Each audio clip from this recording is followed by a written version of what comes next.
5 star cloud kitchen. ఈ దారిలోకి మేము వచ్చాం. పూర్తి వివరాలకు చదవండి రేపటి సాక్షి హైదరాబాద్ ఎడిషన్. అల్లూరి సీతారామరాజు జిల్లా ఏజెన్సీలో గంజాయి జోరుగా సాగవుతోంది.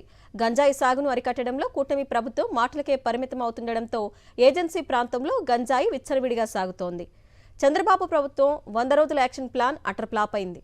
అల్లూరి జిల్లా జి మాడుగుల ప్రాంతంలో 5 ఎకరాల్లో 1000 గంజాయి మొక్కలు గుర్తించారు పోలీసులు.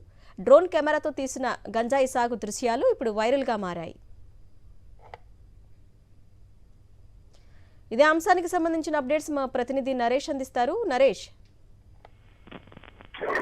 అలా కూటమి ప్రభుత్వం ఏర్పడిన తర్వాత 100 రోజులు గంజాయి యాక్షన్ ప్లాన్ అంటే కూడా మాధవ్ గారి ఒక యాక్షన్ ప్లాన్ ను ప్రారంభించారు. అటర్ ఫ్లాప్ గా మారిపోయింది. అయితే పూర్తిగా కూడా చూస్తుంటే కూటమి ప్రభుత్వం వచ్చిన తర్వాత ఏజెన్సీ ప్రాంతంలో తగ్గుముఖం పట్టాల్సిన గంజాయి వాడకం కావచ్చు, అదేవిధంగా గంజాయి సరఫరా కావచ్చు ఎత్తులుగా పెరిగిపోతుంది. అయితే గత వైఎస్ఆర్సీపీ ప్రభుత్వంలో పూర్తిగా కూడా ఏజెన్సీ ప్రాంతాలలో ఎక్కడైనా సరే గంజాయి పెంచడం జరుగుతుందో, ఎక్కడైతే గంజాయి మొక్కలు నాటుతున్నారో వారికి ప్రత్యామ్నాయ పంటల్లో వేసుకోవడానికి అధికారులను అందుబాటులో తీసుకొచ్చారు. కానీ ఇప్పుడు మళ్ళీ మరొకసారి ఆ రైతులు మళ్ళీ గంజాయి పెంపకానికి వైపు వెళ్తున్నట్టు తెలుస్తుంది. అందులో భాగంగానే అల్లూరు సీతారామరాజు జిల్లాకు సంబంధించి జీమాడుగుల ప్రాంతంలో సుమారు 5 ఎకరాల ప్రాంతంలో 1000కి పైగా మొక్కలను గుర్తించారు. ప్రస్తుతం సాంకేతికంగా అదే విషయం చూస్తాం.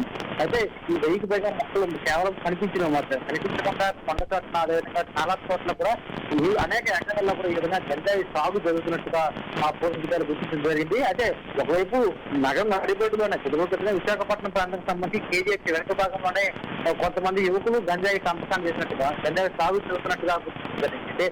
ఒక సిటీ నడుబొడ్డునే ఈ విధంగా జరుగుతుంది. ఏజెన్సీ ప్రాంతాల్లో ఇంక విచ్చలవిడిగా పారేసినా కూడా మరలా గంజాయి సాగు జరుగుతుంది. గంజాయి వినియోగం, గంజాయి సరఫరా అనేది మరొకసారి ఏజెన్సీ ప్రాంతాల ద్వారా రావడంతో కూటమి ప్రభుత్వం మొత్తం 100 రోజుల యాక్షన్ ప్లాన్ లో విఫలమవడంతో పాటు ఇప్పుడు గంజాయిని అరికట్టడం కూడా విఫలమైనట్టుగా తెలుస్తుంది.